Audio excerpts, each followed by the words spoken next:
thank you for being here today at Miva Open University, and welcome to yet another masterclass at Miva. Today we have with us Dr. Adewale. Please help me welcome him with a round of applause.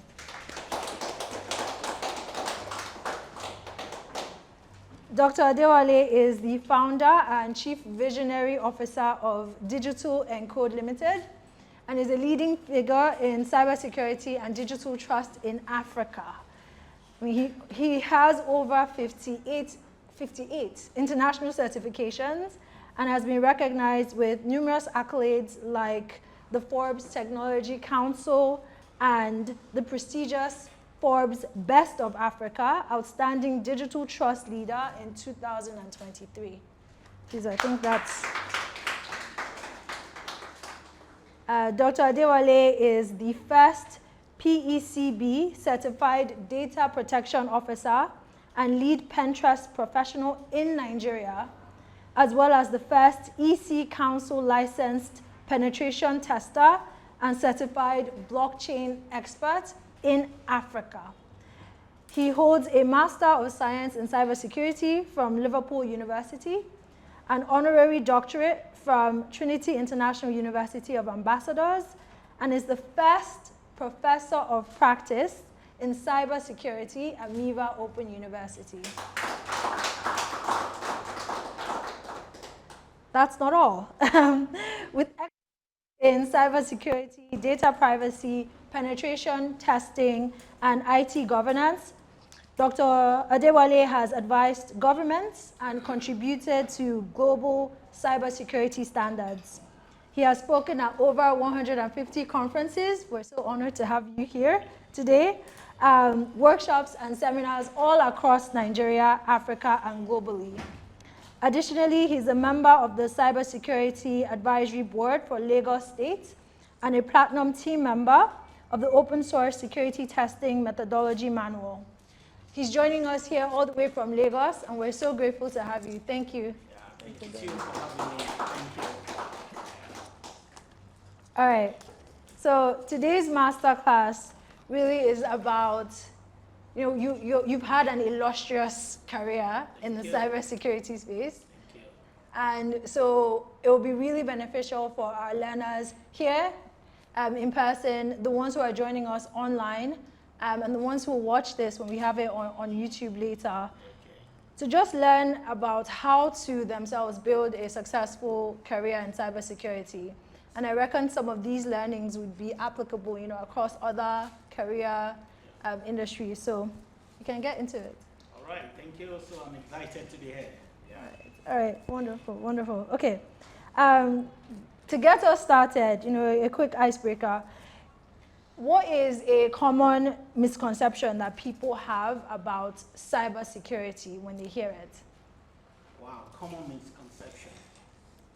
That's an interesting one, because there are actually a lot of misconception in cybersecurity. But I think for me, personally, from experience and what I've seen, I think the major one for me is actually, there's this false dichotomy and hasty generalization about, when we talk about the subject of cybersecurity, people just have this false sense of, it can't happen to me.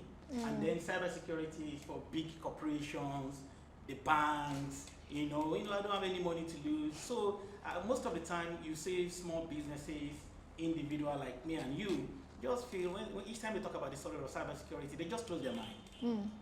Unfortunately, which is actually a misconception, because cybersecurity actually impacts everyone, whether you're an individual, whether you're a big business or a small business, and also if you're a nation state. In fact, an interesting thing happened to, I want to really, for you to know that it's a misconception. In fact, there was a time, I think about 5 years ago, I was in the bank for a transaction. So, and I just saw, seemingly, I want to be careful the way I say it, not to judge him. Similarly, I don't want to use the word illiterate, but an uneducated man, like a Taju. He came and he was making noise in the bank and all of that. So to cut a long story short, I was interested to know what happened. Interestingly, the guy is actually a plumber, and of course, he got a big job he was forced to open an account. And of course, he was mandated to get internet banking and all of that, and before he knew what was happening, the first email he got was a phishing email, Oh, no. and all the 7.5 million that was transferred to him, honestly, because he didn't, his sense of cybersecurity was too low. Right. So that's why each time I tell people, don't ever think that. That's why I call it a false dichotomy and hasty generalization to think cybersecurity only impacts big businesses. It affects everyone. That's 7.5 million. That's no small money. You can imagine for a plumber. Yeah. So and unfortunately, he actually lost those money because the bank, he was liable. Interestingly, about why that story was actually interesting to me is because he's liable because Nigeria has moved from proud to now. We used to have what is called magnetic stripe card. Okay. But because now we have the chips. chip and pin. Yeah. So the role of the chip and pin is if anything goes wrong, because you have your chip, you have your pin, and if somebody is now withdrawing your money, it means that they have that pin. So they have access. So that's the general rule, and you're liable. The customer is liable. So it was a chicken and egg situation for the man, unfortunately. Poor man. Yeah. So I think, in fact, that story answers this question to an extent, but maybe you want to even build on it some more. It's like, why is cybersecurity becoming an increasingly critical field for people who are looking to build a career in today's digital world? Yeah, so why cybersecurity? Because everywhere you see now, in fact, it's so interesting, just like early in the days that people want, what are you studying in university? Civil engineering, mechanical, medicine, it was. So why cybersecurity now? I think majorly I think it's actually the revolution of mobile phones. So what I'll call the consumerization of information technology. Because today, if you see more of us today, if everybody in the audience, even yourself, I'm taking everybody back to the memory lane. In the early days, if you buy a computer system, your laptop, your desktop, in fact, those days when you have a desktop that is the RAM, I'm referring to the random access memory now. So if the RAM is like, say, just imagine 64 MB, that's what we're having. Then you have 256 random access memory, the RAM, and then everybody, suddenly if you have 512, people are like, wow, that's a powerful system. Yeah. But guess what? Today, if I remember vividly in 2005, I bought one ThinkPad IBM, and it was the 1 gig RAM. Everybody in my area were like, wow, you are a big boy. People were hailing me. But guess what? Today, most of the phones that we carry about are like mini computers. Because some of those iPhones, some of the Samsung phones, all of those Android devices has sometimes 6 gig memory, 6 the RAM. So in a nutshell, things have evolved. The processing power, the storage, everything, and then we are now interconnected. Yeah. Everybody's connected. Internet is everywhere. Before you get those days of dial-up, so internet is everywhere on everybody. So you're carrying a mini computer. Everybody is interconnected, and unfortunately, when the first internet, because there is no time, the ARPANET, the concern was how do we connect computers? How do we engage in communication? Nobody was thinking about. So, in fact, when the first protocol, which is the NCP, was introduced, there were issues of interoperabilities, right? And then by 1972, to solve the issue of interoperability, so that systems can communicate with each other seamlessly with each other, TCP/IP protocol, which is a transmission control / internet protocol, was introduced. But guess what? Don't forget, because the killer application that came in 1972 was the email. Wow, so I can send an email to you, you can send an email to me, and then everybody get excited, people weren't thinking about security. Right. So now, because we're talking about the need, why cybersecurity now? Those things, so TCP/IP was actually not really secure. It was just, interoperability issues, communication issues, and the story has been the good, the bad, and the ugly. So because while the good guys are building, what can we do?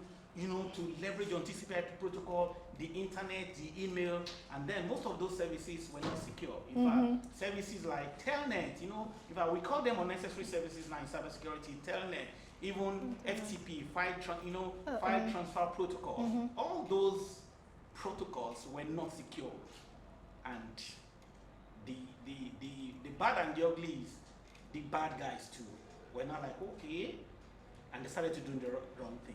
So, and then people started, there were negative outcomes. While technology is enabling businesses, the negative outcomes from those cyber criminals, hackers, actually were like, wow, so we're actually not secure, which is why everybody, because of that interconnectedness, systems are everywhere, and I think, and fundamentally, the infrastructure, the TCP/IP protocol, is actually not designed for security per se. So it almost sounds like this Maslow's hierarchy of needs happened in connectivity. Absolutely, because they wanted to solve the need for communication first. But now today, internet powers a lot of sensitive information. Now we do internet banking. Now we do a lot of sensitive stuff on the internet now, and of course, so now we're at the next level where it's like you need the security because you've addressed everything. So it becomes, it became an afterthought. That we need to be secure. Makes sense. Okay, so then within, even from this explanation, like you can assume, or you can imagine that cybersecurity is pretty broad in scope. So I think it would be helpful for our students to know what are some of the different paths that they can take in the space, and how do they even think about what niches might be interesting to them. There's like ethical hacking, network security. So you just dropped network security there. So to make this very simple, because most of the time, I like to, let's break things down to the simplest form. So talking about the paths, because there's actually IT security, so which is actually a lot of confusion with a lot of young people today, because IT security really is actually different from cybersecurity, because because there is network security, you want to configure a firewall, you want to configure intrusion prevention system, all those kind of stuff. But then, essentially, when I think for me, the two major parts in the area of cybersecurity is the technicality of the cybersecurity, right?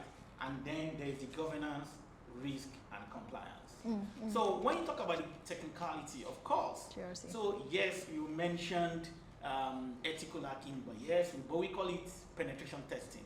So penetration testers. So, but before you can become a penetration tester, fundamentally, you have to be, you have to study vulnerability management as well, because essentially, when you look at hackers, why? Because we're talking about the very question you asked about why cybersecurity. Because once they were building systems, right? Good people just imagine things will be okay, but unfortunately, weaknesses were introduced to the systems. Innocuously, sometimes, ignorantly, sometimes weaknesses just find their way into the system. So, and when you're talking about the system, you're looking at across all the digital assets. And when you're talking about digital assets, you look at, from your computer system, your network devices, your routers, your switches, all of those, those weaknesses is vulnerability management is you need to identify those weaknesses. But then the vulnerability management now means it's not enough to identify a weakness. Is it possible for that weakness, that vulnerability, to be exploited by a cyber criminal, by a hacker, right? So that's why now all those opportunities, vulnerability management, penetration tester, and digital forensics. So those are career paths. And then the governance, risk, and compliance is, of course, so because it's not just enough to be a penetration tester, identify the loopholes. There's a need for people that will be involved in standardization. How do we then, so in a way, in fact, there are two types of people.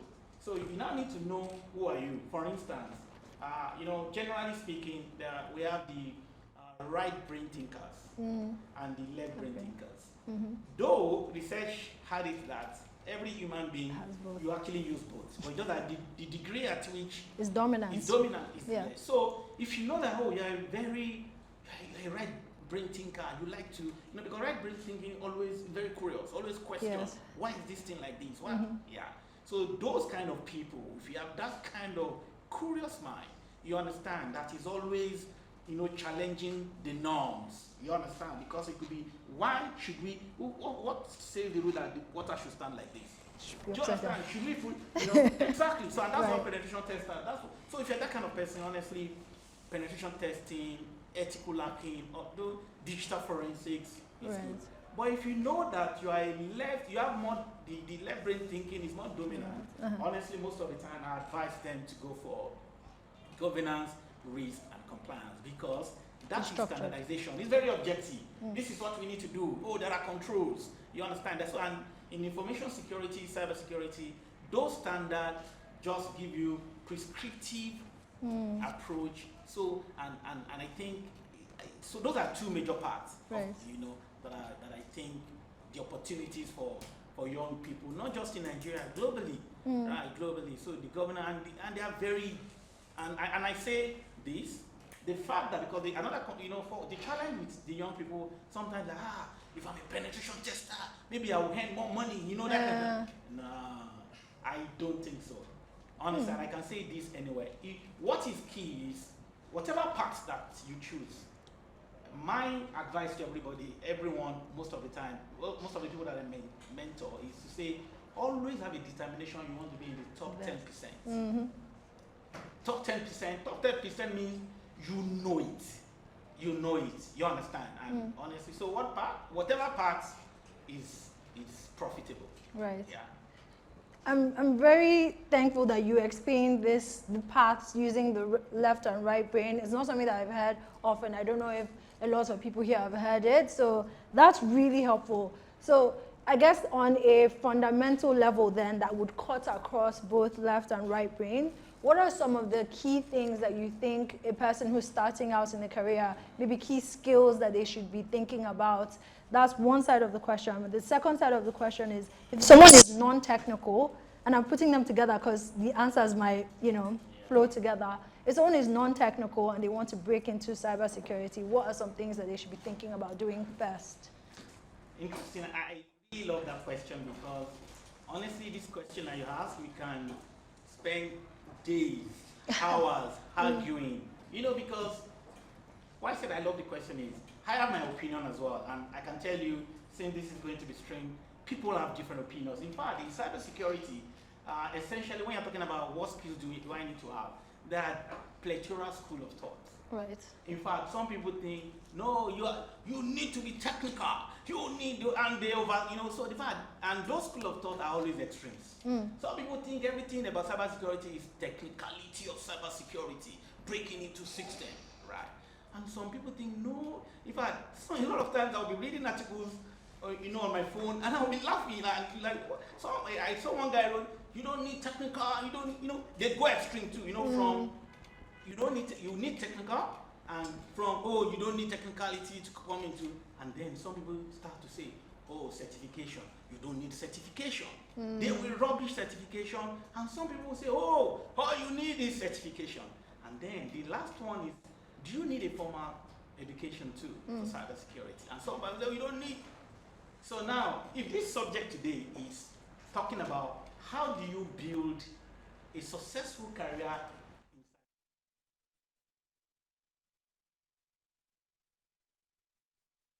don't ever go extreme. And there is always the need for a balance. And in my own course of work, I have 3 competencies that I think everyone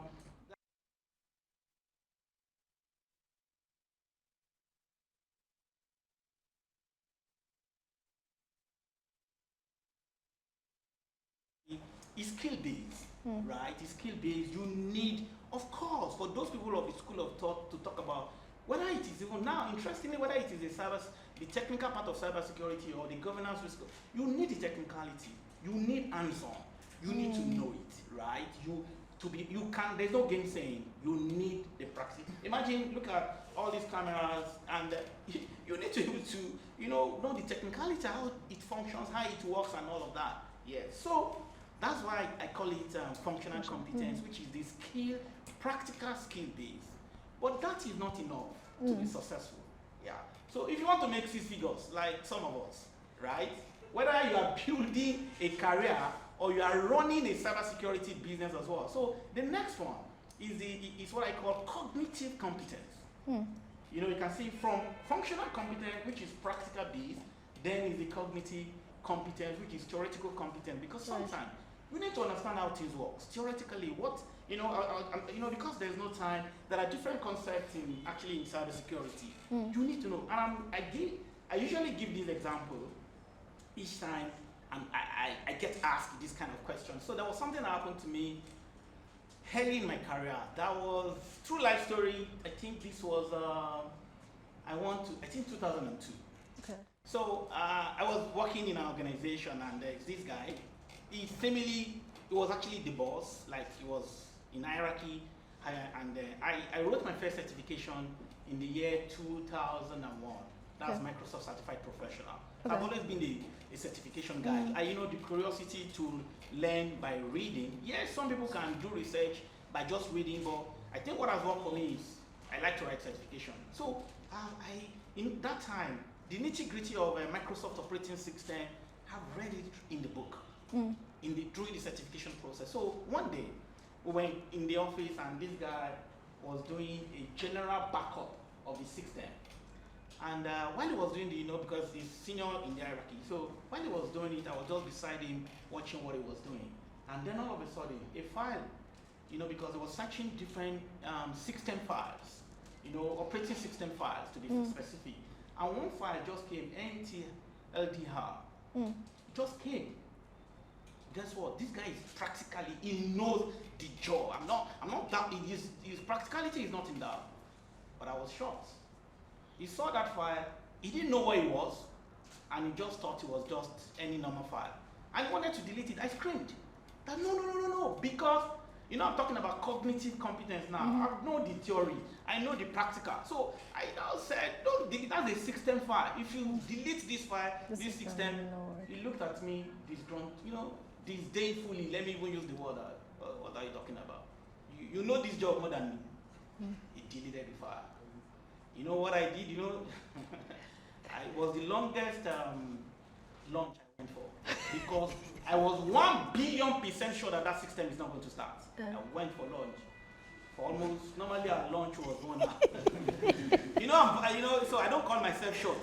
I'm vertically challenged. When you provoke vertically challenged people, that's why they think some of us are wicked. We're not wicked, but sometimes they don't respect us. So I went for 3 hours. By the time I came back, he was sweating inside. He was sweating. I said, what happened? I said, and that was our main server. That server was our directory server that is coordinating mail. So that means at that point, all the mails weren't going for the CEO, for all the executive director, nothing, because that was the directory server. And that day, I became the boss. Because I said, don't worry. I told you that time, all of you will be abusing certification. See, that certification I did. It's not just about knowing it practically. Sometimes there are. So, there is a theoretical, you learn. And that time, unlike, now hard drive is now in in fact, we have solid state hard drive now. Yeah, those days, we have big HDD. I removed it from the main server, and then went to another system, and it's called slave. Slaving means that I removed that disk, then connect it to another working system, and I went to the program file, copy it, and drop it in the system 32. Just that single file, and drop it. I said restart. It restarted, and everything started working. So my point, let's not go extremes. So each time when I tell people, okay, if I ask you now, sorry, you're the one asking me questions, but if I said, okay, for you to stay alive, the question is, which one, you have only one option for you to stay alive. Do you want to breathe in or breathe out? Why? I need an answer. Breathe out. Okay, so if you breathe out, if you continuously breathing out, are you going to stay alive? No. Exactly. So for you to stay alive, you need to breathe in, you need to breathe out. That is the way. So in cybersecurity as well, for you to build a successful career, don't say you need the cognitive competence, the certification, and then you need the practical aspect. And the third part, I call it social competence. And the social competence is behavioral, and which is dangerous as well, because you can know the job practically speaking, right?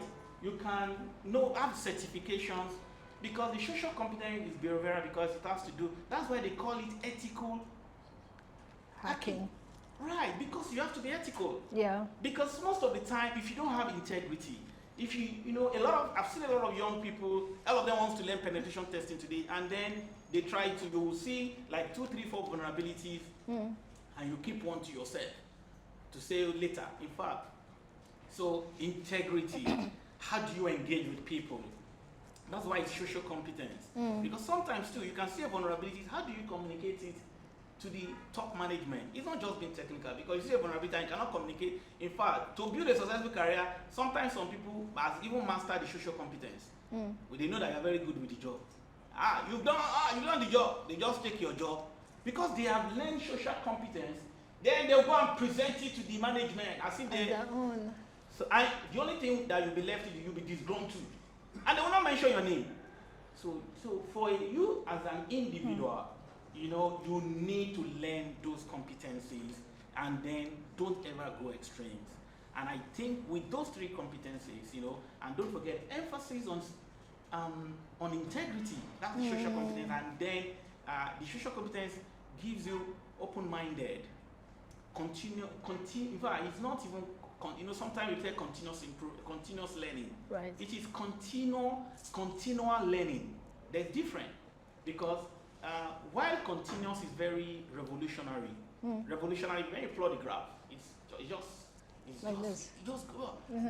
But when something is continual, it is evolutionary. You are measuring what you're learning per time. You are, it's performance driven. Not that, because like some people, revolutionary means that continuous is there. This certification is out, they will write it. Yeah. So no, you pause. So what do I need now? And so in a nutshell, you need those 3 competencies for you to build a successful cybersecurity career as an individual, or even if you want to run a cybersecurity startup. Functional, cognitive, and social competence. Absolutely. Wonderful. Yeah. Can we dive in a little bit on the cognitive, just on certifications, because you said you're a certifications guy. What would you recommend as the most important certifications? Maybe not most important, but which ones would you recommend that we look out for? That's a dangerous question because every certification is actually important. Okay. But I think maybe I'll respond to that question from this perspective to say, when you're starting out, for new joiners, whoever, your background in cybersecurity, there are 3 levels, which is what I did to myself.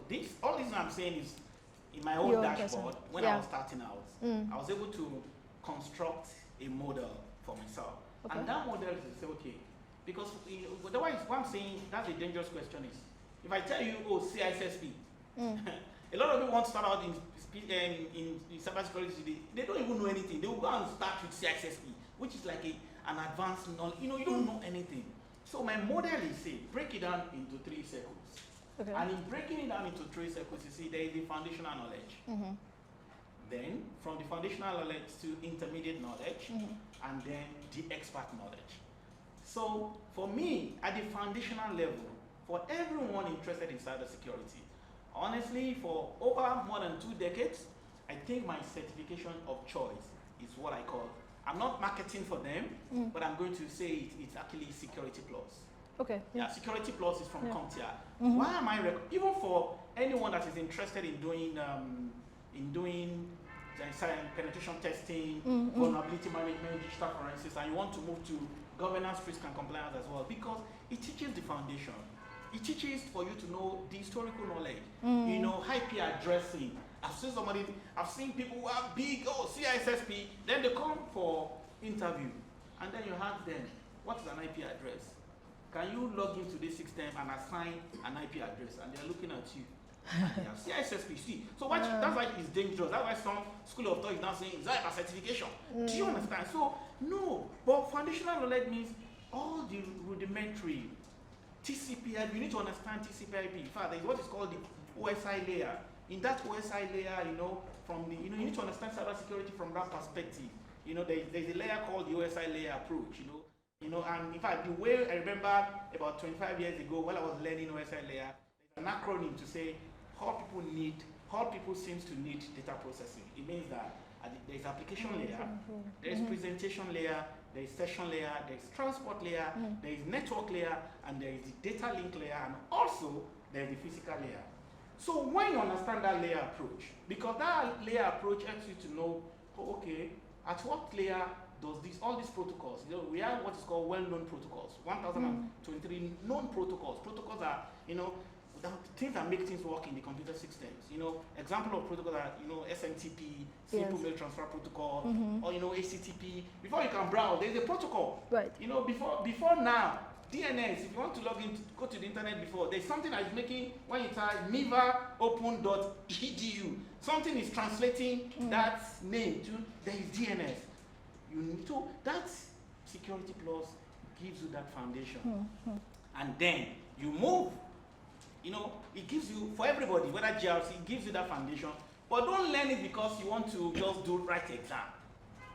Still use the approach of, as you're learning it, you want to make sure that functional, you want to learn it from the skill base and from the theoretical base. Yes, understanding how things work, and then, so it now depends. So you can see that foundational is common to everyone. So when you now want to branch out, if you now think, I'm a right brain thinker, I want to do penetration testing, then you can now start to look at practical certifications, like the PCB lead pen test. Okay. There is the CEH, right, certified ethical hacker. So at those level, there is the PCB lead forensics examiner, there is CHFI, computer hacking forensic investigator. By the way, I have all of them. So at intermediate level for those people that wants to go technical, right. And then at the intermediate level for GRC, of course, the easiest certification in GRC today, because we're talking about standardization, so I recommend ISO 27001 lead auditor, lead implementer, so that you can start to see, because that forms a frame of reference on how to secure an enterprise. If you are going GRC route, frame of reference means because in ISO 27001, there are common body of knowledge. You'll be thinking like stuff like organizational controls, people controls, and also physical controls and technical controls. So at intermediate level, then expert level, because don't forget, you don't want to stop. At expert level, of course, for somebody in penetration testing, you can be looking at, of course, OSCP. OSCP is offensive, a certified professional. They are highly practical based. Honestly, you need to know the technicality. Right. So, but you can see, so there's a trajectory. But not that, sometimes you see somebody, you meet, one guy came to meet me, he said, sir, I want to do penetration testing. And the first certification I wanted to do was OSCP. I was very sure he's going to fail that exam. See, sometimes, I was 1 billion, I'm using 1 billion. I tell we should bet. Because some other guys, sometimes, in Nigeria now, there is perspires to Maguire. What does that mean? Now some of us, there's so many motivational speakers. You can't do it. You can't do anything. Yes. So, he was working with, I can't do anything, and then this is not about positive. Calm down. It's not about positivity. Okay? You go fail this exam. You understand? Because you don't have the foundation. It does not mean you cannot do it, but I'm just saying that why not? If you want to build a successful career, it's a marathon. Yeah. That's my message to everyone. It's a marathon, it's not a sprint. Start from the foundation, because then you move gradually, whether you are doing GRC. So that's the way I think I want to respond to that question, because it's a dangerous one.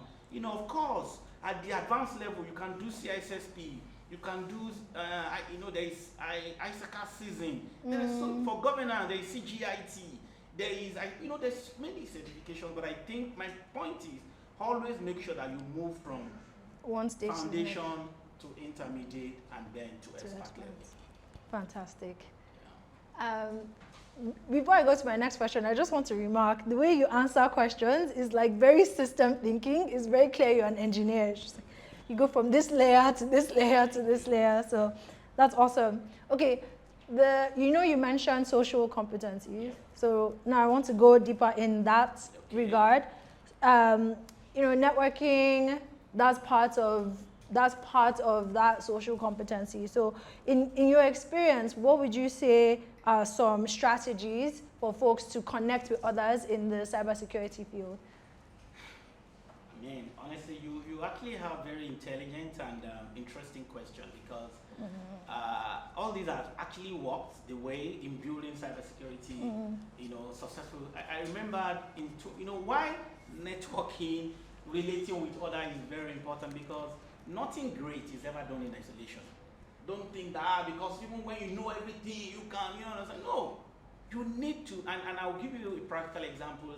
In 2007, I became the first EC Council licensed penetration tester in Africa. And at that time, prior to that time, there's a background story, because we actively started in fact, I actively started to think about cybersecurity. There's actually a story to that, but how I actually got into cybersecurity, why the curiosity for me too, so prior to that time, I think 2003, there was an incident, maybe the time permits, I can share what even actually got me into cybersecurity, because if I don't know if I have time, I can quickly. Yes, you can, please go for it. So in 2003, so because we're talking about networking, so I went to a cyber cafe, because that time, all you guys, the Gen Z, the Gen Alpha, you guys, those days, we have to go and 1 hour buy 30 minutes and pray and fast to even get the money to go and browse in cyber cafes. So there was this cyber cafes,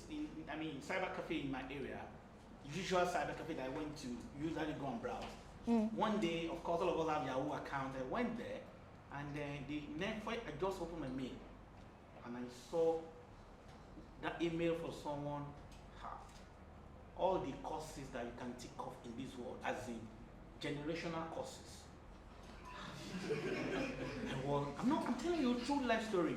I was scared, because he said I'm toasting his wife, and I'm sending his wife, I'm requesting for a nude picture from his wife. I was me, and if you know me very well, of course, to the glory of God.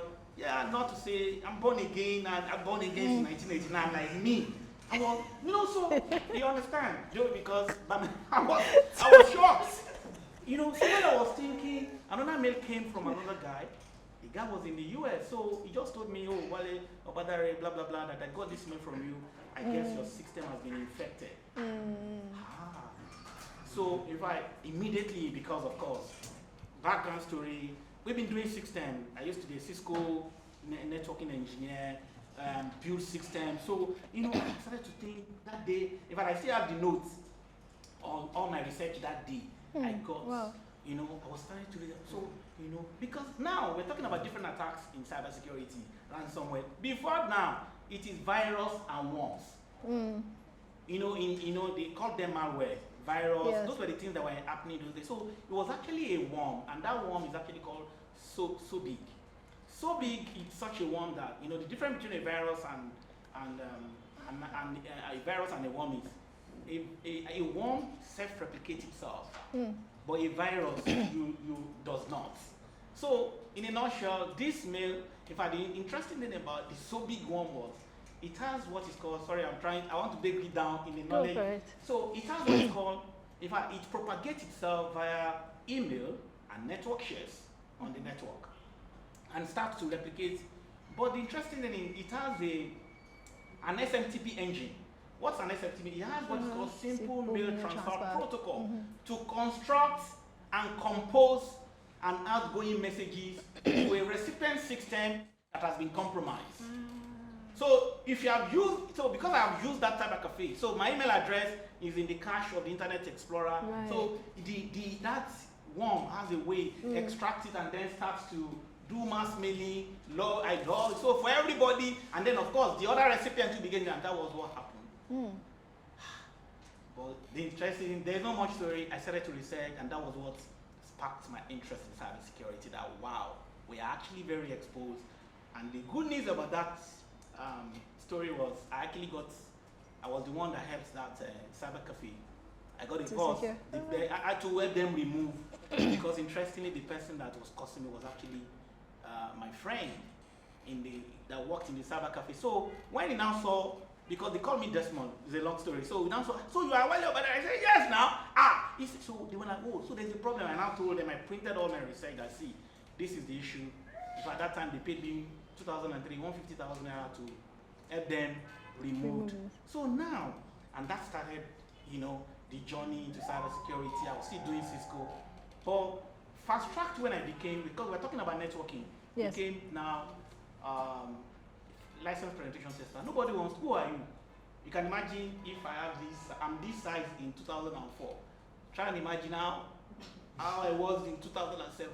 So the banks, because those people that can pay had the banks, and especially in Nigeria.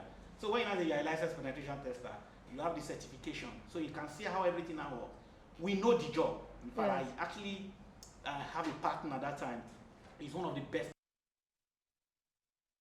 So we both co-founders at Digital Encoder. He's very sound technical, but of course we balance ourselves because he doesn't believe in education. I don't argue with him because nobody was listening to us with all the technicalities we know until when I became the licensed penetration tester.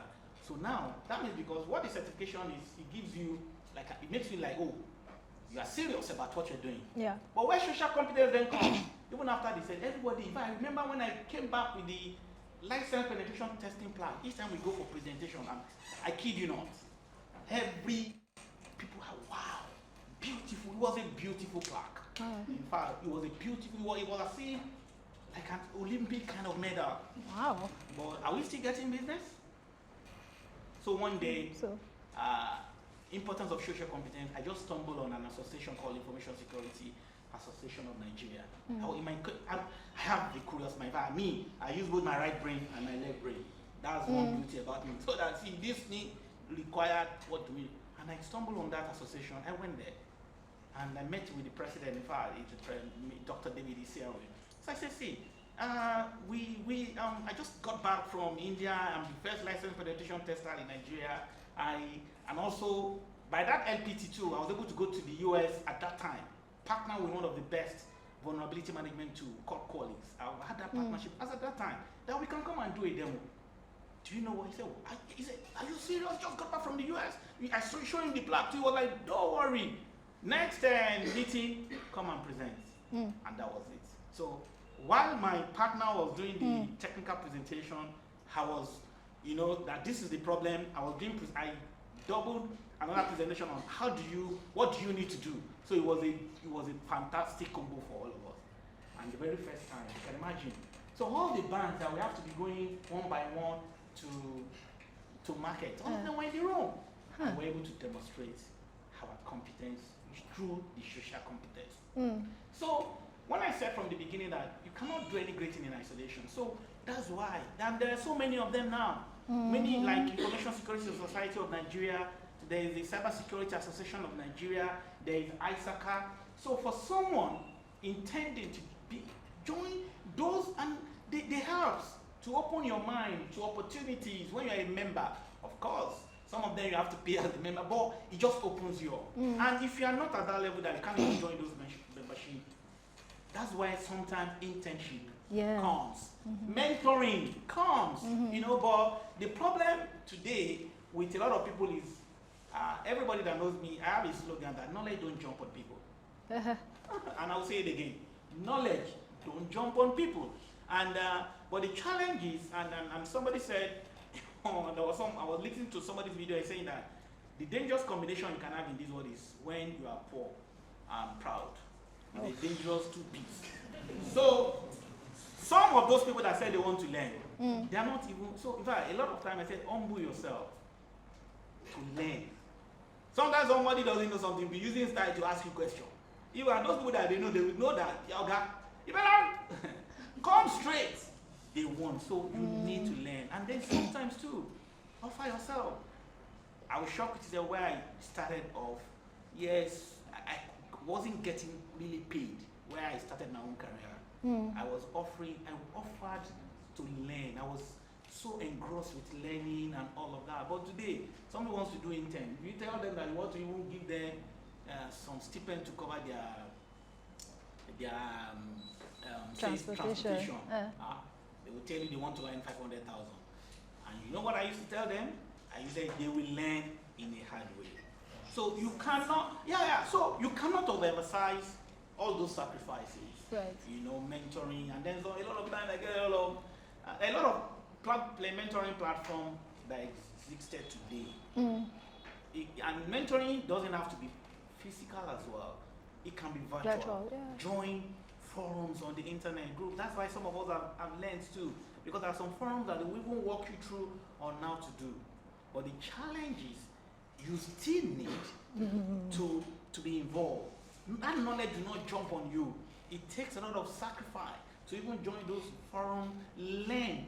And I think that's a disconnect for the young people, because they think that maybe one day the knowledge will just jump on them, and then they will not be penetration testers and all of that. No, it doesn't work that way. Right.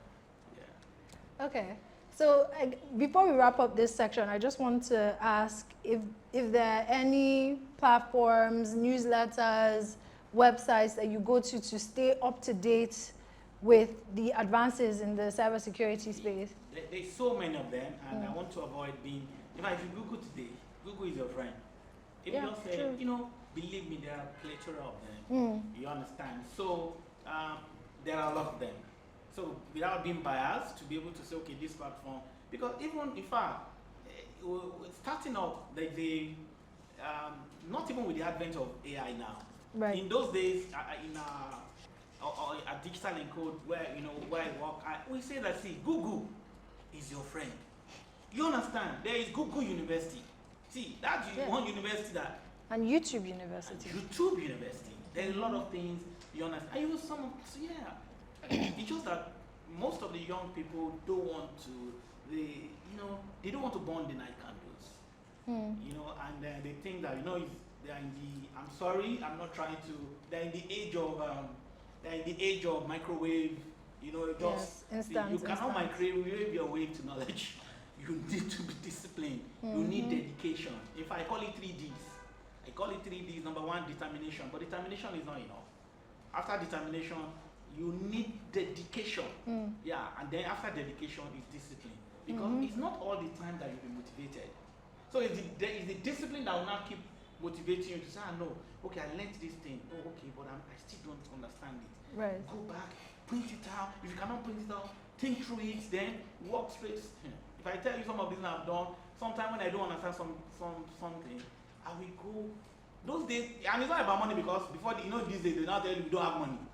All of us too did not have money. I have trekked 2 hours before to where I was, I'm talking about 1998, 1999. When I was doing internship, I didn't have money. There were a lot of reasons why I should not go. But I will find myself, I will trek from Festac to Ogunlano Drive, where I was. That was the sacrifice. So today when people say, oh, you have 58 professional education, I smile. So, and the youth, you can't bamboozle your way. I call it knowledge banking, because that's the only thing you can give to yourself. Yes, everybody's talking about land banking, you buy land, you wait. See, for any youth, the best gift you can give yourself, because knowledge you can monetize your knowledge. The fact that nobody will tell you that I have trekked before. Nobody, he doesn't, but I have done all that. So, and that's why, knowledge banking is the best gift that you can give to yourself as a youth. Okay. I'm going to open it up for questions shortly, but before that, I wanted to ask, again, we're still on this topic of building a successful cybersecurity career. Can you map out what are some key milestones for someone who is just about to start their career? Maybe they're in their first or second year.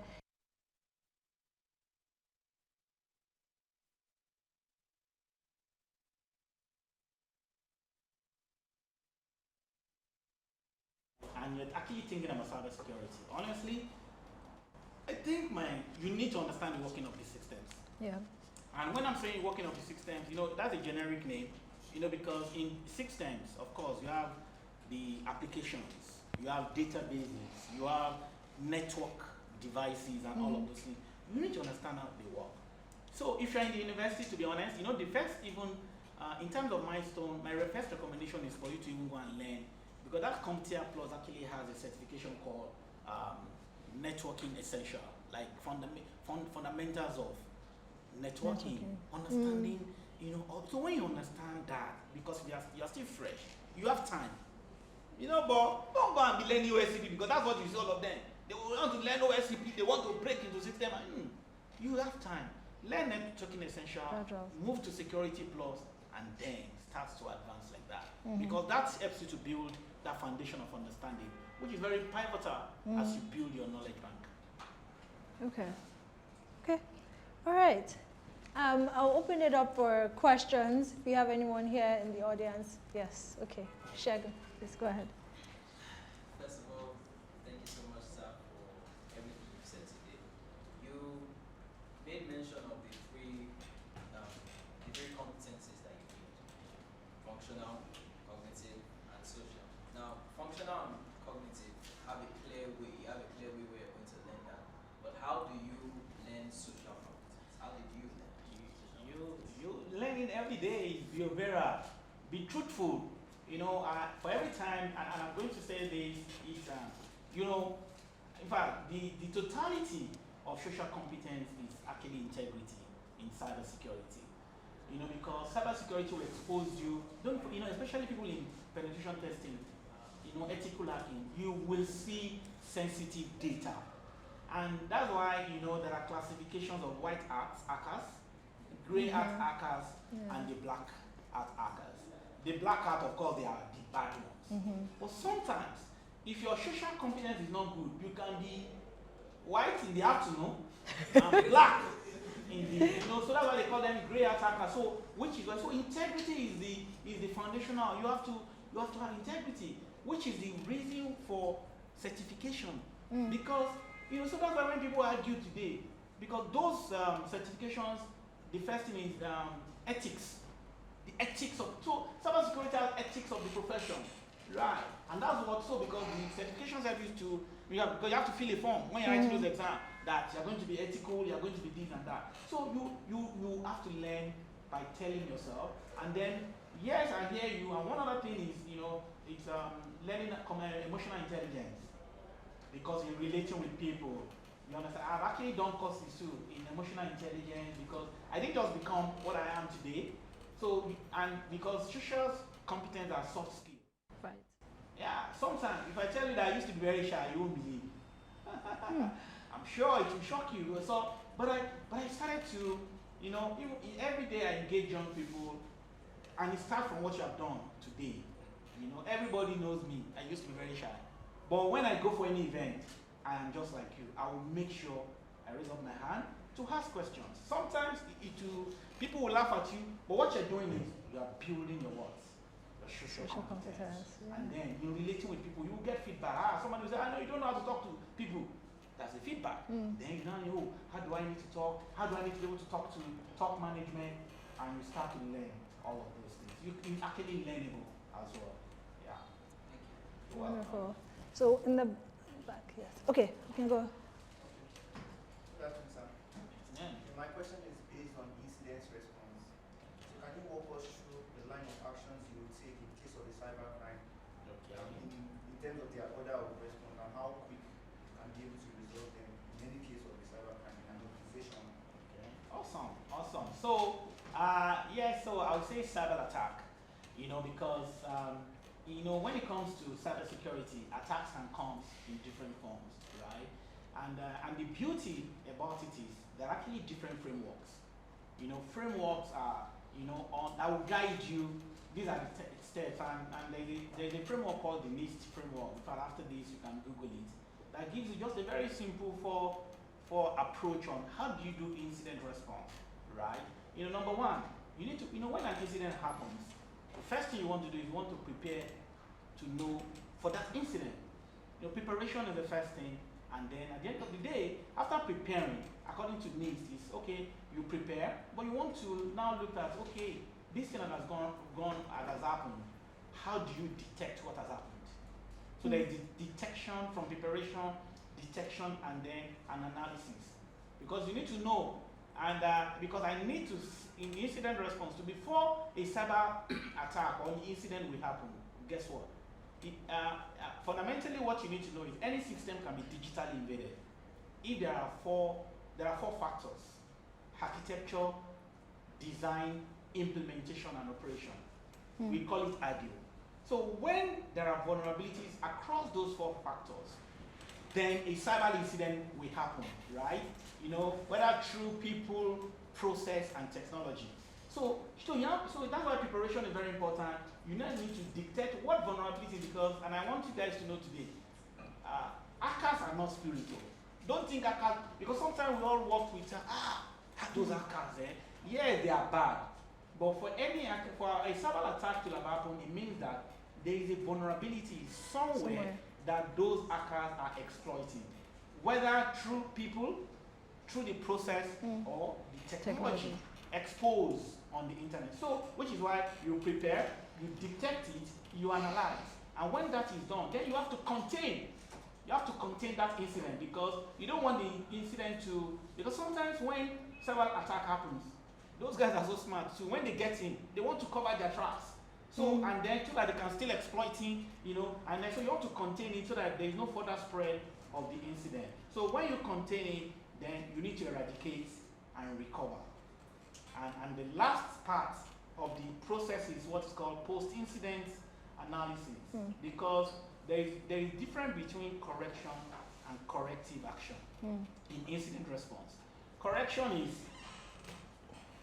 let's say I'm working and mistakenly I hit this table. What will you do? You pick it up and put it back.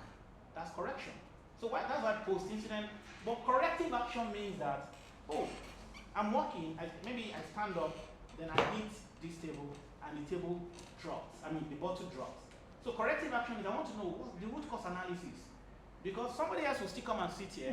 So why the need for root cause analysis is, for every cyber incident, you want to make sure you want to prevent a reoccurrence of that action. That's why you need to engage in post-incident analysis, which involves root cause analysis to actually do what is called corrective action. Because in incident response today, a lot of organizations, when anything happens, they just want to correct it and they move on. And then, from experience, they'll call you back after that, this thing has happened again.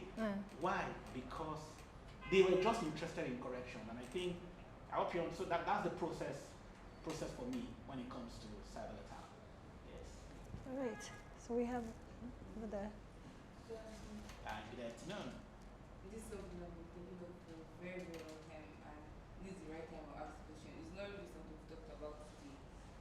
So, this crypto stuff, this like tap. Okay. Tap swap. Yes. So, personally, I don't know if you're part of like 1% of people like me that feel like this was just created, most of these things to like clone our devices. Okay. Like that's just what I think. Like somebody can invest $1 million or two just to get access to like people device and like give out free money. Yeah. But I'm just feel like if what I'm thinking I'm like right too. Well, Sorry, before you answer, do you mind just kind of summarizing her question, just in case the people online didn't hear, because she's not mic'd. Yeah. Oh, okay. So the question is, the what I think, my opinion about tap swap. Yeah. So I'll answer it this way. Number one, there's the cryptocurrency, and why do we talk about cryptocurrency? There's a technology. In fact, after the internet revolution, I think that the next wave of technology that is going to change the world. You know, now we're talking about artificial intelligence as well. Is the blockchain technology. And the blockchain technology is very clear in its use cases.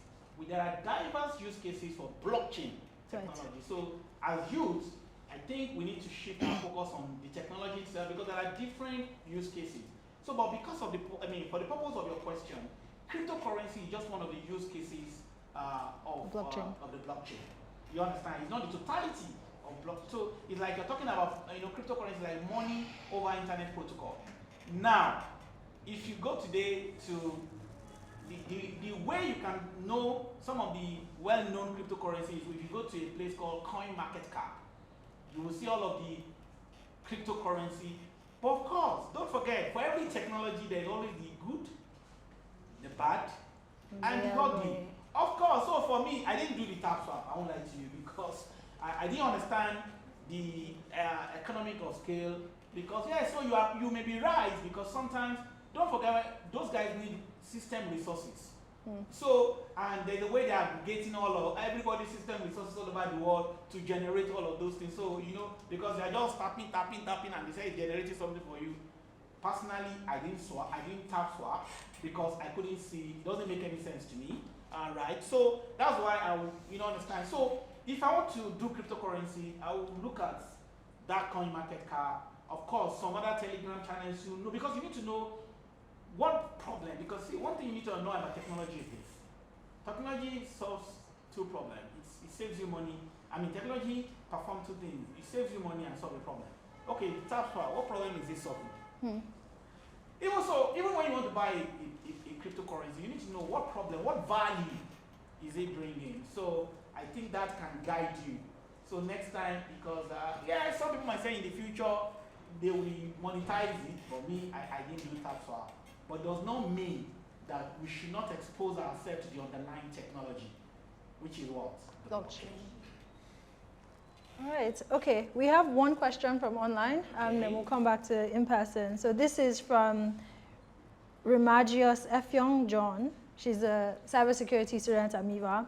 And her questions are, what are the professions in cybersecurity and how much are cybersecurity analysts or experts paid, especially in Nigeria? Well, okay, let's start from Nigeria. So entry level.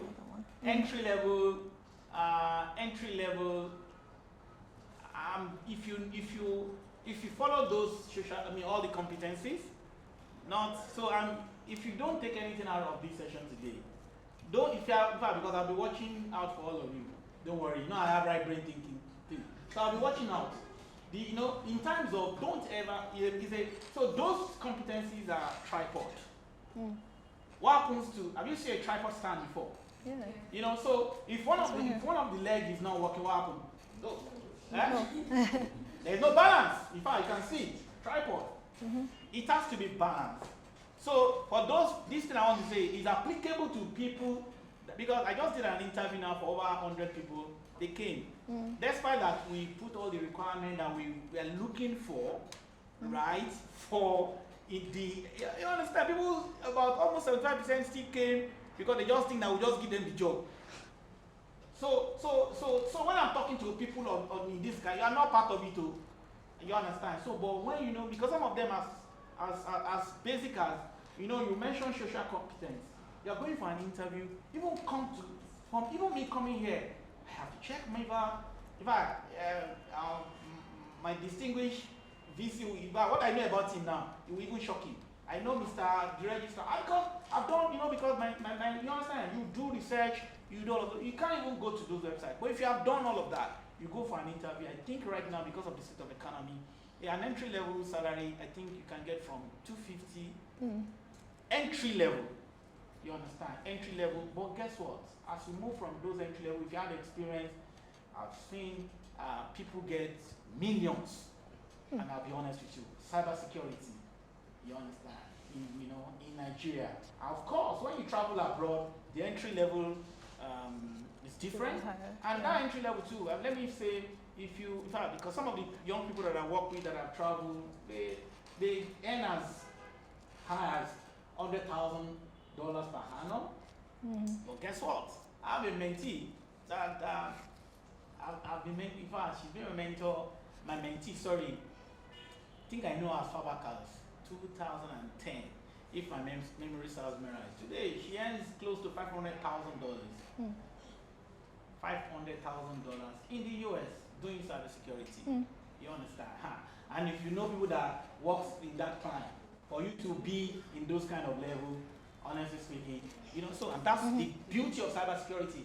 And the beauty of cybersecurity also is the world needs, the fact that they need like almost in essence of 4 million global talent in cybersecurity.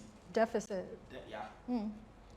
But you need to build a competence. So to the person asking the question, if you, so I would just say not, generally that it's very lucrative, Right.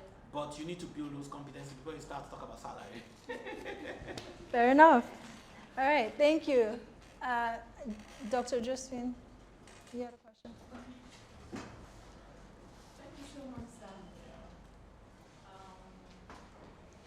I would like you to throw more light on the incident reporting. The question is, Okay. yeah. To me, it could be likened to a patient coming to the hospital, seeing the doctor. The doctor listens to the problem, runs a diagnosis or runs checks, makes a diagnosis and plans the care for the patient. Now, if all this is happening, I want to ask, what is the place of passwords in cybersecurity? How effective have they been? And what is your view on the future of passwordless authentication in the future? Fantastic question. Fantastic question, and you're very right, madam. In terms of, in fact, I love the analogy because really, when somebody gets into an incident response in cybersecurity, the first thing is you check that person. So that's why you can see preparation. From preparation to what? To detection. Because the doctor will ask you, what's wrong with you? Are you feeling a headache? They will press your neck. You need to detect. So when you do all of that, detection, then analyze. Oh, if you say you have temperature, you understand? All of those things, that's where it's preparation, detection and analysis, then you now move toward containment, because containment in medical, they have to now give you prescription of drugs to contain further, you understand, so that you can be in and all of those things. So, and that's why it's now containment, eradication, and what? Recovery. And then before the post-incident analysis. Now, password. Password is never enough when we're talking about authentication. Because today, because I think maybe there's something we have actually that is very important that we should talk about, which is what is cybersecurity? Because it will make sense to us when we know, so that you understand when I'm not saying password is not enough. Because cybersecurity, if you Google today, there are diverse definitions. But for me, this is the best way I would define cybersecurity. I think it's the state of well-being of any digital assets. And I will repeat, state, because I love the way you are moving into medical concept, is the state of well-being of any digital asset. And when I'm saying digital asset, it cuts across all the assets. Your phone, I started from saying your phone is a digital asset. Your laptop, your desktop, then of course all the big servers in the big organizations, databases, applications, network devices. I'm just giving you an example of digital asset. There's no time. But then, the state of well-being to ensure what? Confidentiality. Confidentiality means that to make sure to prevent unauthorized disclosure of sensitive information. And by what? By encryption. Because I'm saying password is not enough. Because the only way you can ensure confidentiality is through encryption, data masking, and the rest. And then also to ensure what? Integrity. State of well-being to ensure confidentiality. Integrity means unauthorized modification. Nobody should be able to modify without authorization any system if they don't have permission, which is why the concept of digital signature is very important. in cybersecurity. So you are ensuring confidentiality, integrity, and then availability. That computer system, yes, it should be available, but to who? Authorize what? I can come into Miva now, but I need to be authorized to come in. It must be for authorized personnel. You understand? So a lot of times talk about, that's what they call it CIA, confidentiality, integrity, and availability. That's the state. But then there are two other factors: authenticity and non-repudiation. Authenticity means that you need system. There should be a trusted source, right? And then, which is why you see SSL today. When you are seeing going to website, you need the trusted source, and then non-repudiation means there must be proof of origin. In one statement, cybersecurity is state of well-being of any digital access to ensure confidentiality, integrity, availability, authenticity, and non-repudiation. So in doing all of this, password is just a single factor authentication. Yeah. So if somebody is malicious today, those guys, when they do phishing attack, in fact, let me know, like just maybe one of the master classes, don't worry, we're going to do a lot of, for people in cybersecurity, we're going to be doing a lot of demo classes, as time goes on, as the professor of practice, when I come in, to see. It's very easy to bypass your password. Very easy. So, which is why the recommendation is, in fact, that's why today, a lot of people, even your WhatsApp, because the only thing you have is PIN, and that's why you can easily bypass it. You need multi-factor authentication. There is two-factor authentication, there is multi-factor. Two-factor means you need minimum of a two-factor to authenticate yourself to the system. So that in case, if one factor is compromised, there is something else. But when you have password, it's a single factor. And when it is bypassed, I wanted to say, don't mind, I wanted to speak one Yoruba. I say, Otilo is gone. It's gone. Which right today, is gone. Honestly speaking, in the Nigerian parlance. So two-factor, and that's understanding that two-factor. In fact, now going to passwordless. Now, two-factor, you now have multi-factor authentication because in two-factor authentication and multi-factor, there is what is called something that you know. Something that you know, which is knowledge. That means something you know, which is your password. You know something. It's called knowledge. Then something that you have, right? And that is possession. You have it. That's when token comes in. And your tokens can be a software token or hardware token. So when you now combine, so that means if somebody gets my password, it will need my token to still able to authenticate, which is why everybody, if you are here today, your Facebook, your Yahoo account, if you don't have two-factor authentication, you lost. Even your two-factor, on your WhatsApp, somebody will compromise it. But now, a multi-factor now means that you're not combining. Two-factor means you need minimum of two. But you need compulsorily two. Multi-factor means you need minimum of those two, because while you have what you know, what you have, then there is what you have. That is inherent. You see the way it flows.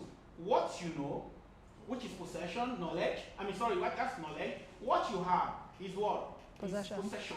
Yeah. And then what you have is in biometrics comes. And if you have been watching all of those fanciful movies, you'll see they don't use passwords. Somebody will just come, appear somewhere, and as it's going, he authenticates biometrics, thumbprint, and it's you see facial scan is passwordless. It's end to end. And that's the way the world is going, because password is the easiest form of authentication that can be easily password. And I'm going to end with this story. Sorry, I'm saying, in fact, when you're talking about password, there was an incident that happened somewhere in a big restaurant. I won't mention it in Lagos. The lady was trying to pay for the grocery she bought. While she was paying for the grocery, and all of a sudden, she just looked away. Within 2 seconds, her purse disappeared. And she was wondering, and her card was in her purse. So, to cut the long story short, she said no. Somebody must have stolen it in this. Then went to police, CFCC. We got involved to see, okay, well, let's do incident response. Let's see. Play off CCTV. When they play CCTV, guess what? We saw, because in that, while we're going up and down, they were already deducting from our money. Yeah. So it wasn't just that they stole it. In fact, all the money in our bank accounts has gone. So the question is, we're now wondering, how do they know my PIN? That was why she was curious. How? And then when the guy was arrested, because we saw in the CCTV, the geolocation, a lot of things involved, the guy was arrested, and then guess what the guy said? She laughed. He said, women. He said, how did you know the PIN? He said, we saw a driver's license in her purse, and that by default, most women use their date of birth. and you can see, that was an unstructured attack, and it worked. Wow. Today, you'll be sure, all of us, if all of us can say here now, you'll be sure, everybody here, in fact, you'll be sure, let me be honest, if you do a simulation today, people, when they don't use their date of birth, they will use their father's date of birth, they will use everybody, and then even sometimes, it's just because their awareness is coming, sometimes because so much love Jesus, some people, their password is Jesus. Some people, their password is Muhammad. Do you understand? So that's why password is the easiest form of authentication. Hence, the need for what? Two-factor, well, yeah. Which way you're saying? In fact, there was one research that showed all the technology gurus. There was one time, if you Google it, Bill Gates, all of them, their Twitter accounts. If you see their password, it was all over the internet that time. In fact, I think some years ago, we were sure that even some of them, their password as the Oga. You that revolutionized technology, this is your password. So the point is clear, always enable. If you are here today, we don't want Instagram, all your accounts. You see WhatsApp, they just call you, somebody saying join a meeting. We have sent you a code. They are hijacking because you have not enabled two-factor authentication. So, and in the world of passwordless, you are going to combine all of those multi-factor, your possession, your knowledge, your possession, and what? Your inherent, which is biometric. Wonderful. Wow. This is such an engaging conversation, and I'm sure you can see by the reaction here that other people feel the same way. Unfortunately, we're time bound, so I have a couple more questions from online, and I just want to speed through it so that they get a chance to get their questions answered, and then we can wrap up. Okay, so we have a question from Confidence Chidara, also cybersecurity. She says, thank you so much, Doctor. This has been amazing. And she's asking, what key software or tools can you recommend that are essential for beginners in cybersecurity? Tools or software? Yeah, for beginners in cybersecurity. So it depends on so you see, I think those are open-ended questions, because when you say tools for what? Is it tools for cybersecurity control or tools for penetration testing? So that's a very generic question. So I think that if, to rephrase the question, if the person is looking, there are different tools for cybersecurity controls. For instance, softwares that you need to be able to secure yourself. You need to have an updated antivirus and VPN software from controls point of view. Right. But if the person is asking that, if I'm a beginner and I want to learn penetration testing, what are those tools that I need to learn? You understand, to discover vulnerability assessment, to do penetration testing, those kind of, if I'm doing application layer security, I think there's a website called, if you go to secure.org, there's a top 100 tools. Okay. In cybersecurity, if you Google it, it lists all of those. And then there's secure.org.com. It lists all those tools for security professionals. If the question is that security tools that I need, because that question is actually not very clear. Yeah. Okay, all right. So which is, and in those tools you see Nexus. Nexus is the most basic tools to do vulnerability assessment. Right. So, and if you want to talk about penetration testing today, one of the major open source tools for penetration testing is actually, so you get Metasploit. So there is Metasploit for beginners and all of those, There is also Bob Suits, if that question, because it's not very specific. Right. Yeah. I think you've given her things that she can go look into, so that's really helpful. Kind of adjacent to this question from another student is there any constraints on OS? This person is specifically asking, do they need Linux? Do they need Windows? Yeah, great question. So, because we're saying so many things. So, which is actually why I said in your functional competence. For you, from technical point, honestly, for any cybersecurity professional, especially for those that really want to go into pen testing, your operating system of choice should be Linux. While you will have the full understanding of how Microsoft operating system works, or believe me, the knowledge of Linux, that was what helped some of us. You will really understand, because Linux is an open source technology. More of the, you will learn so many things learning Linux. So I think my operating system of choice is actually Linux. Okay. But that does not mean you need to understand everything. But I'm just saying, if you really like, because it's very easy with Linux. You don't need license, because today, if you need Microsoft, you have to buy a license. You have to, but if you really want to learn and you want to have, I will call it a 360-degree unlimited experience, Linux allows you. Most of those free security tools, pen testing tools, works on Linux. Okay. Yeah. All right, wonderful. What are some common challenges faced by entry-level cybersecurity professionals, and how can this person prepare for them? Entry-level think knowledge will jump on them. Yeah, and I will say they think the knowledge will jump on them, and they think that because you smile at me, see, cybersecurity is one of the most currently profitable field, but it's one of, in fact, to be honest, that's why I love when the doctor she asked about, she was using analogy to explain, medical. Cybersecurity is like medicine, because cyber attack can come anytime, and you need knowledge to be able to go and solve the situation. So the knowledge of the trade is your most critical asset. So for entry-level people, they watch this video, and in watching this video, they need what? Functional competence, and I've broken down all of those things. Yes, you may not know.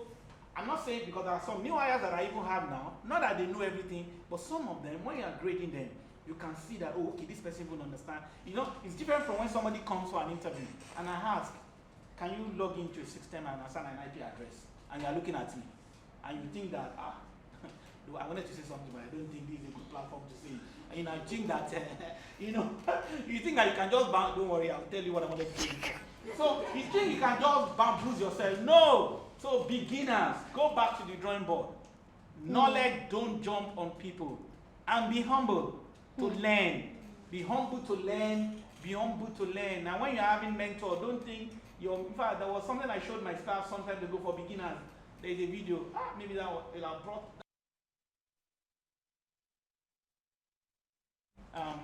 beating a cat. I don't know whether you guys have. It was trending on Instagram.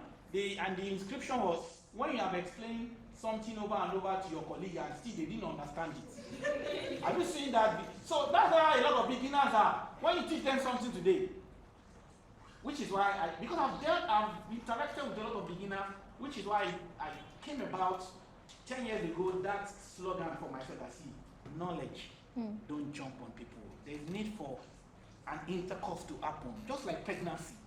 You understand? Pregnancy does not jump on people. So knowledge too, you need to sweat your brain. You need to sit down. So for beginners, so that it can even get you into, in fact, we did an interview when so many people were not, there was a lady, even we were praying that God, this lady, she must accept our offer. I'm not joking. Because she came to that interview, we're not expecting her to come and do the job. Let me make it very clear. She does not, but she came. She has looked at, all the requirements, and she was able to answer even at the theoretical level. And that gives her, honestly, she was number 1 on our list. This was just 2 weeks ago. But a lot of people come. They order even digital Lego website. You are coming for an interview, they have not gone there. They don't even know our services. And so you can see the disconnect. So I don't know who is mentoring them. So my message to that person is, you need, at the basic level, do all the basic things that you need to do. Right. And of course, God's favor will come. Amen. Okay, 2 more quick questions from online. Since the world is already digital, and this is from someone who is in allied health, School of Allied Health, so public health and nursing. Okay. Yeah, what are some of their opportunities? Okay, allied health. Yeah. So number 1, I think since COVID, people proud to COVID. Digital transformation is revolutionizing every area of every area. Whether you're a civil engineer, whether in fact health is even very pivotal, because now today we're talking about telemedicine. We're talking about, so the digital transformation is changing that landscape. Believe me sincerely. So most of the time, even for when I'm talking to doctors today, I've met great doctors that understand how digital transformation is impacting health sector. Right. So my message is open your mind. Okay. Understand how technology works. Yeah. And I tell people also that whatever field you are doing in this age, I wanted to ask the others question, but I know. So the question I wanted to ask, how many of us can know how to drive? But a lot of people know how to drive today. Why? Because you need to learn to drive for what? Mobility, but does not make you a professional driver. No. No, but everybody is interested in learning so that you can move yourself about. That's the same way technology is now. Nobody's saying we should become technology expert, but open your mind, no matter, understand how the basic things work. Right. Because technology is impacting. In fact, I was at Oxford, I think about 4 weeks ago. I met a medical doctor. He came for a training within Oxford vicinity to learn how I think something painless surgery using artificial intelligence. A surgeon, he didn't say because he paid by his money because he wanted to. He was one of the best surgeons in the UK. We just met and we just got talking and so the technology is changing everything, and all we need to do is be open-minded and see how not all of us will become cybersecurity professional. Right. Not all of us will become network engineer. If you are in economics, understand how all of this technology, artificial intelligence, how will it impact economics? Yeah. That's what you need to do. If you are a biology expert, if you are, how is artificial intelligence impacting your industry? And Right. that's it. Okay. Our time is fast spent, so we'll take this last question and then we'll wrap up. Dr. Sam. Thank you. Thank you, Dr. Adewale. Really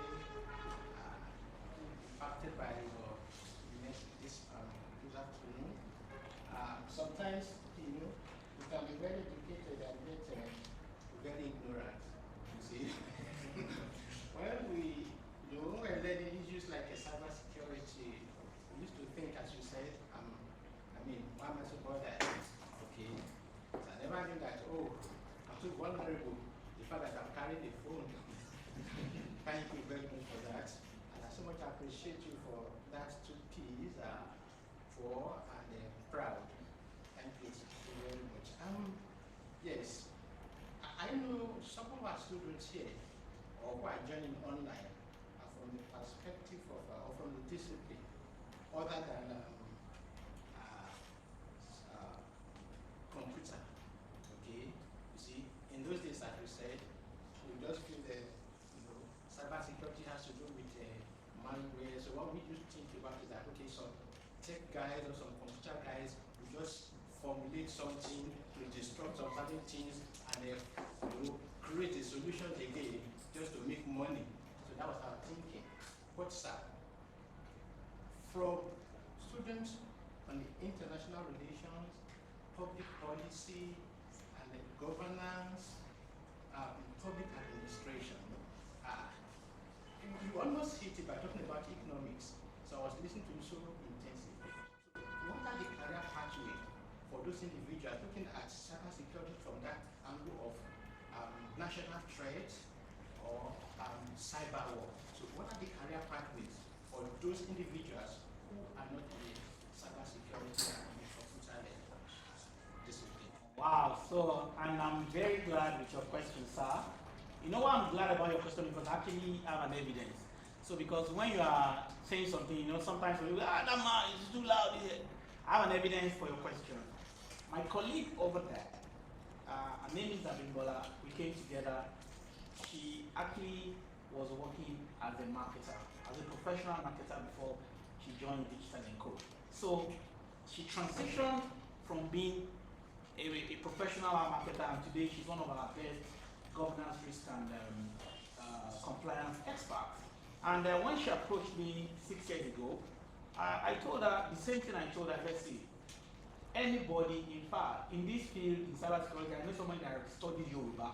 He lives in Canada today as one of the top paying cybersecurity experts, and he studied Yoruba.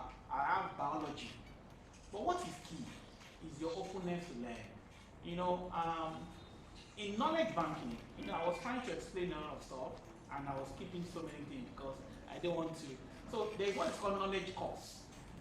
Knowledge can become a course. Why? If you are very rigid, because if you are transitioning to a new field, you need to open your mind. So that, because in cybersecurity, the only thing that is constant is knowledge. So you have to, number one, unlearn. And then when you unlearn, you relearn, and continually to learn. So whatever field, whether you study accounting, my wife also transitioned from being an accountant, because when we met in 2000, after we got married in 2007, I told her one day she came with she had told me not to use this example. So I said I would say even this example I will use it on CNN. She came back with big books. ACCA, she was preparing. This was 2008. I saw all the massive ACCA. And this is not to undermine, please, for anyone listening to me, this is not to undermine ACCA, this is not to undermine any career, but I'm only just saying, based on the question, because ACCA is a great certification that I love. But from my wife, I said, see, if you write all this ACCA now, you need to write all this for exam. And I said, see, do you know how many accountants? For you to be top, because my own goal in my life has always been, you must be top 10%. So top 10%. Can you be top 10%? And then to cut the long story short, I just took all the book. I said, see, if you read this one exam, it's called CISA. That was Certified Information Security Auditor. I said, see, read it, don't worry, I will explain to you. You will move from level 1, you will just suddenly become top 10. And today, believe me sincerely, and I'll be honest with you, just like the story of. So, my point, you understand? So, yeah, everybody has that opportunity, but you must not be. In fact, another thing I even say is, if you're not lazy, you can transition into cybersecurity if your mind is open. Just like Abimbola and my wife. Wonderful. Thank you. Dr. Adewale, this has been an amazing conversation. I want to give you the opportunity if you have any final words for folks here, folks online. Okay. All right, my final word to everyone. Don't forget cybersecurity, like we started from where we started from. Don't forget, it's everyone's responsibility. Don't ever think, oh, because I'm an individual, cybersecurity is not your business. It is everyone's business. I can give you cyber scenario. Then there's a mantra in cybersecurity also to avoid being a victim. Also, it's for instance, there are a lot of people that have been phished. Yes. So in cybersecurity, there is a concept to say trust, but always verify. And for instance, to avoid phishing attack, in fact, there is a methodology called SLAM. SLAM is what? SLAM, because a lot of people every day they get phished, don't even know. Number one, using SLAM methodology, you need to check the sender address. If I ask everyone, sometimes a lot of people don't even know the domain address of the, you are banking with a bank and you don't even know their domain. So you need to know SLAM, the S is the, always check the sender address when you get an email. Then the L is always hover on the links. When you receive an email, hover on the links to know what kind of link it is. And the A, the SLAM, SLAM, A is don't ever open an attachment that you are not expecting. They say curiosity kills the cat. Sometimes they will send you invoice. You have won $5 million. Who are you expecting money from? You are looking for miracle money. You don't understand. Don't open an attachment because if not, you can be ransomed. And the hem is always check the message.